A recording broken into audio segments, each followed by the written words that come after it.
In a storage cabinet inside the Petrie Museum at University College London, there's a broken piece of pink Aswan granite that has been quietly destroying the confidence of professional Egyptologists for over a century. It is small, cylindrical, unremarkable to look at. It was pulled from the ground at Giza in 1881 by a young British archaeologist named William Flinders Petrie, a man who would go on to become one of the founding figures of modern Egyptology. Meticulous, skeptical, allergic to speculation, the kind of scientist who built his entire reputation on refusing to see things that weren't there. And what Petrie saw on this fragment of granite is something he could not explain. Cut into its surface is a continuous spiral groove, wrapping around the core for 4 full uninterrupted turns, cut as deep into the embedded quartz crystals as it is into the surrounding feldspar, which should be physically impossible because quartz is harder than feldspar, and any abrasive cutting tool should cut the softer mineral faster and leave the harder one standing slightly proud. Petrie measured the spacing of the spiral and calculated that whatever made it had advanced through the granite at a feed rate of 1/10 of an inch per full rotation. He wrote his observations down precisely, without speculation, and the object has sat in that drawer for 140 years as a quiet, unresolved problem that most museum visitors walk straight past. That fragment, and dozens like it, are the actual physical evidence at the center of one of the oldest unresolved arguments in archaeology. How, exactly, did the ancient Egyptians cut, drill, and shape granite, one of the hardest stones on Earth, using nothing but the materials available to a Bronze Age civilization 4,500 years ago? It is a question that has been asked by professional Egyptologists since the 1880s, asked by engineers, it's asked by stonemasons who have tried to replicate the work with period-accurate tools, and most recently, asked directly of XAI's Grok by researchers, curious what a system trained on the full accumulated weight of archaeology, material science, and experimental replication would conclude when forced to synthesize all of it at once, without favoring either the comfortable mainstream answer or the more sensational alternative theories that have circulated for decades. What came back did not confirm ancient aliens. It did not invoke lost technology or vanished civilizations, but it also did not produce the simple, fully settled answer that some textbooks imply exists. What it produced instead was a precise mapping of exactly where the evidence is overwhelming and exactly where it genuinely, honestly, is not. And that distinction turns out to be far more interesting than either side of the debate usually admits. To understand why this question is hard at all, you need to understand what granite actually is and why it behaves so differently from the limestone that makes up the bulk of the pyramids. Limestone is a relatively soft sedimentary rock, registering around 3 on the Mohs hardness scale, a scale running from 1 to 10 that measures a material's resistance to scratching. It can be cut with copper tools alone without much difficulty, which is why the vast majority of the Great Pyramid's 8 million tons of stone could be quarried, shaped, and placed using the comparatively simple toolkit that Bronze Age Egypt had widely available. Granite is a different category of problem entirely. It is an igneous rock, formed under intense heat and pressure, composed primarily of quartz, feldspar, and mica. Quartz alone sits at 7 on the Mohs scale. Copper sits at around 3. This is the central engineering puzzle that has occupied researchers for a century and a half. Copper is significantly softer than the primary mineral component of the stone it was apparently used to cut. By any naive understanding of material science, copper tools should not be able to cut granite at all. They should simply deform, blunt, and fail. And yet the evidence that they did exactly this, at scale, across the entire history of the Old and Middle Kingdoms, is not ambiguous. It survives in the unfinished sarcophagus in the Cairo Museum, where partially completed, saw cuts in granite stop mid-process, leaving behind the literal physical signature of the cutting tool still embedded in the stone. It survives at the unfinished obelisk at Aswan, a single intended monolith of red granite, estimated at roughly 1,200 tons, abandoned mid-construction around the 15th century BCE when a structural crack split through the bedrock and forced the project to be abandoned where it lay. The trench is cut around its perimeter, the surface where workers had begun separating it from the surrounding rock. And the thousands of dolerite pounding balls scattered across the quarry floor together form what archaeologists have described as a complete instruction manual, frozen mid-sentence, for how ancient Egyptian granite extraction actually worked. So this is where the answer Grok produced begins, not with mystery, but with the part of the process that is the least contested and the most thoroughly demonstrated. How granite was separated from bedrock and shaped into rough form. The primary tool was not copper at all, it was dolerite, a volcanic rock significantly harder than granite, registering close to granite's own hardness, or slightly above it, found naturally in the desert regions surrounding the Nile. Workers used dolerite in the form of handheld pounding balls, typically weighing somewhere between 4 and 12 pounds, and the technique was not cutting in any conventional sense. It was controlled pulverization. Teams of laborers, working in coordinated shifts along marked trenches, repeatedly struck the granite surface with these stones, slowly grinding the rock into powder and gradually deepening a channel around the perimeter of the intended block. This is not a theoretical reconstruction.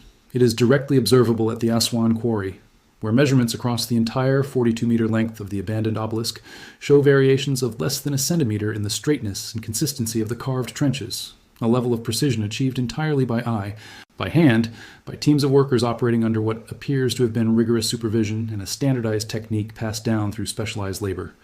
Once a trench had been pounded deep enough, workers drove wooden wedges into cracks along the base of the block, soaked them with water, and relied on the expansion force of the swelling wood to fracture the granite along the intended line. A separation technique still used by traditional stonemasons today. This part of the process, quarrying, separation, rough shaping, is settled. It has been replicated. It is slow, it is labor-intensive, and it requires an enormous coordinated workforce, but there is no engineering mystery in it.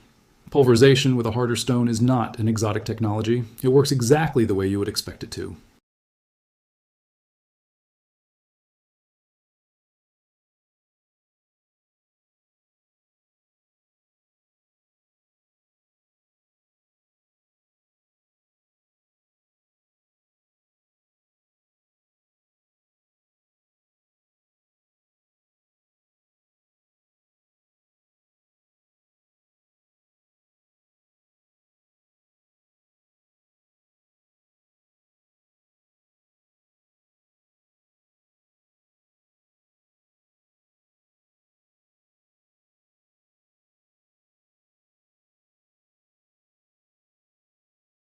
The harder problem, the one that actually produced the spiral-grooved drill core sitting in that London Museum drawer, is what happened next. Because dolerite pounding can rough out a shape, but it cannot produce the kind of clean, straight saw cuts found in places like Jedefre's granite sarcophagus. And it absolutely cannot produce a precisely bored cylindrical hole with a continuous machined groove spiraling down its length.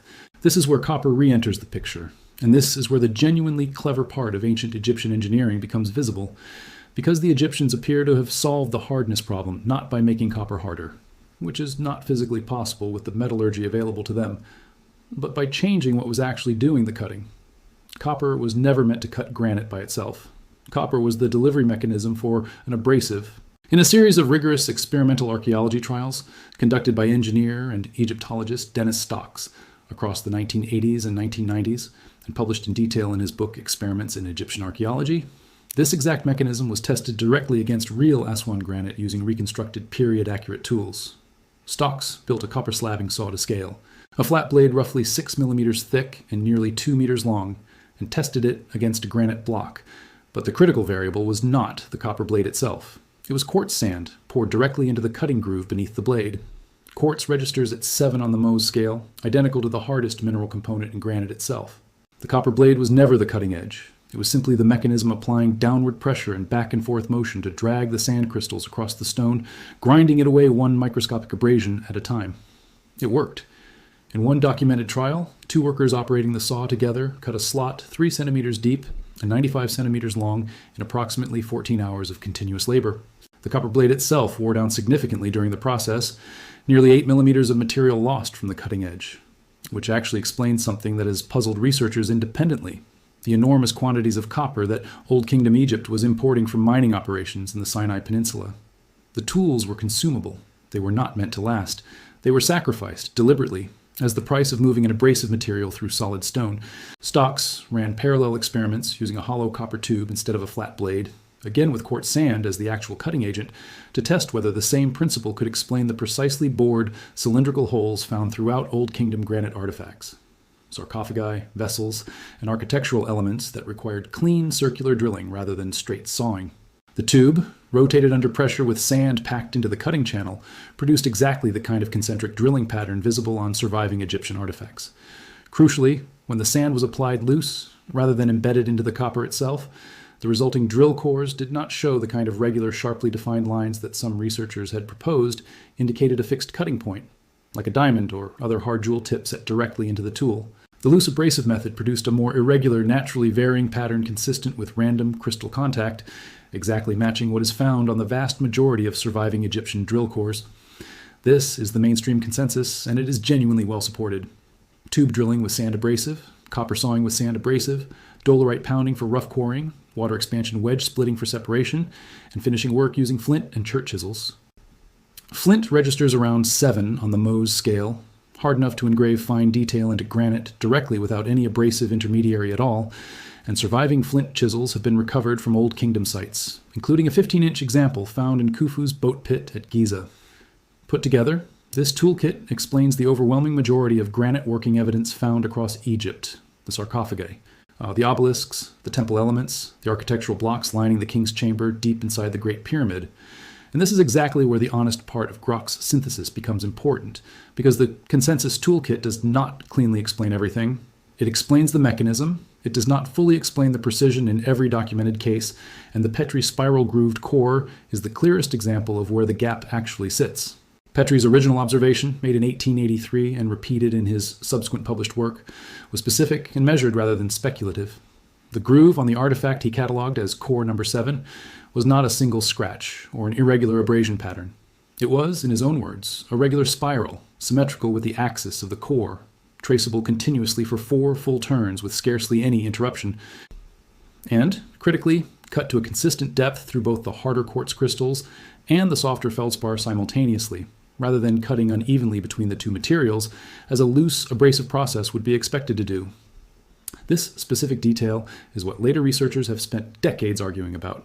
A loose, randomly distributed sand abrasive being dragged by a rotating copper tube should, by the basic physics of differential hardness, cut through softer feldspar faster than it cuts through harder quartz, leaving a surface where the quartz crystals stand slightly raised relative to the surrounding material, with grooves that vary in depth as the tool crosses between different mineral boundaries.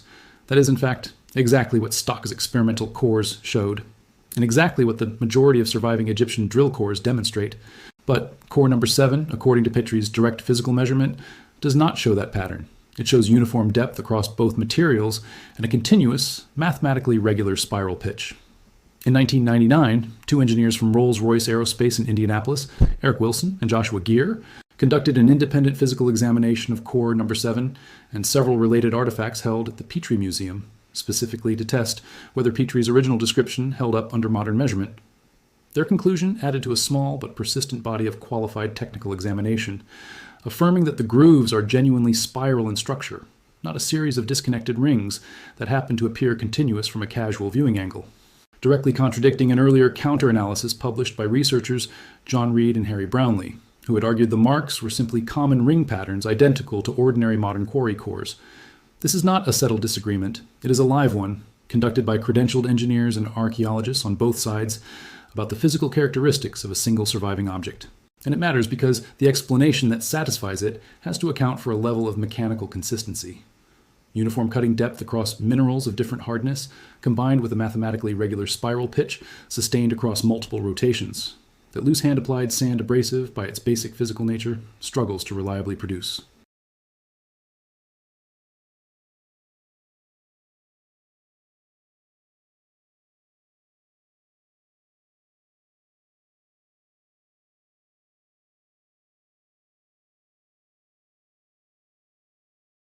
Mainstream Egyptology's most common response to this specific artifact is that it likely represents an unusual or atypical example, possibly affected by a particular crystal structure in that specific piece of stone, or a particular technique variation not otherwise documented, rather than evidence of a fundamentally different cutting method.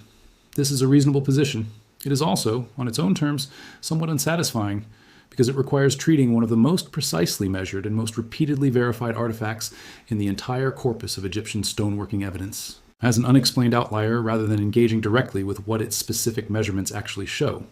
What Grok's synthesis actually does with this tension is refuse to resolve it artificially in either direction.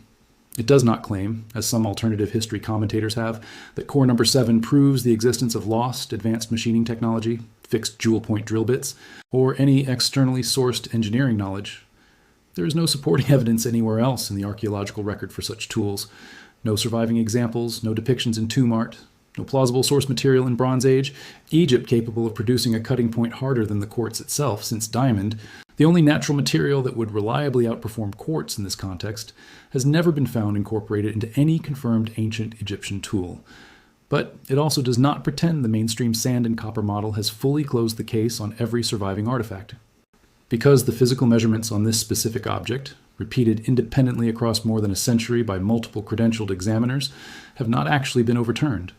What it produces instead is the more honest and more useful conclusion. The overwhelming majority of Egyptian granite working, the sarcophagi, the obelisks, the architectural blocks, the vast bulk of everything ever quarried at Aswan, is fully and convincingly explained by the dolerite pounding, sand abrasive, flint finishing toolkit that has been experimentally replicated and physically verified many times over. This is not in serious dispute among anyone who has actually handled the tools and the stone. What remains genuinely unresolved is a small number of specific outlier artifacts, drill cores included, where the precision recorded by direct physical measurement exceeds what the documented method, replicated under controlled experimental conditions, has so far reliably reproduced.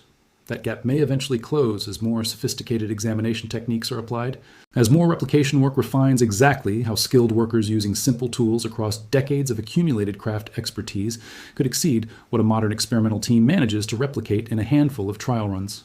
Skill compounds.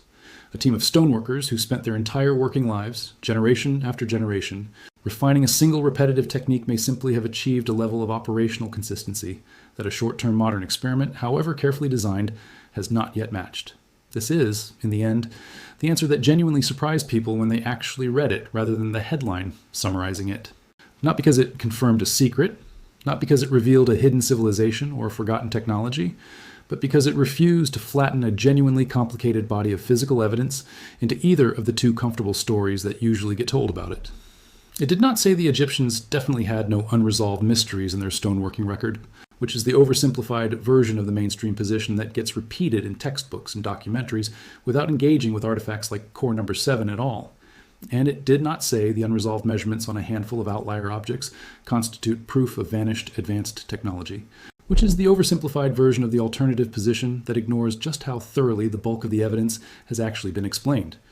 What it said instead is that ancient Egyptian granite working was an extraordinary feat of applied materials, science achieved through patient, intelligent engineering rather than brute force alone, workers who understood, empirically if not theoretically, that the path to cutting a harder stone was not a harder metal but a harder particle delivered through a softer one, that the toolkit behind the pyramids, the sarcophagi, and the obelisks of Aswan is fully reconstructible, fully demonstrated, and fully within the capability of a sufficiently large, sufficiently skilled, sufficiently patient Bronze Age workforce operating across decades, and that a small residue of genuinely anomalous physical evidence, measured carefully, independently verified, sitting quietly in a museum drawer in London since 1881, has not yet been fully and definitively explained by that toolkit, and deserves more direct engagement than it currently receives from either side of a debate that too often prefers a clean story over an honest one. The ancient Egyptians did not need lost technology to build what they built. They needed sand, copper, dolerite, water, wood, flint, and an almost unimaginable amount of disciplined, coordinated human labor sustained across generations. That is the verified, demonstrated, physically tested answer. But somewhere in a drawer in London, there is still a 4,500-year-old piece of pink granite with a spiral cut into it that nobody has fully explained yet. And until someone does, the question Petrie first wrote down without speculation in 1883 remains exactly what it was then. Not solved, not mysterious in the way that conspiracy theories want it to be, just genuinely, honestly, still open. Subscribe, because the next artifact that gets re-examined with modern tools might be the one that finally closes the gap, or opens it wider.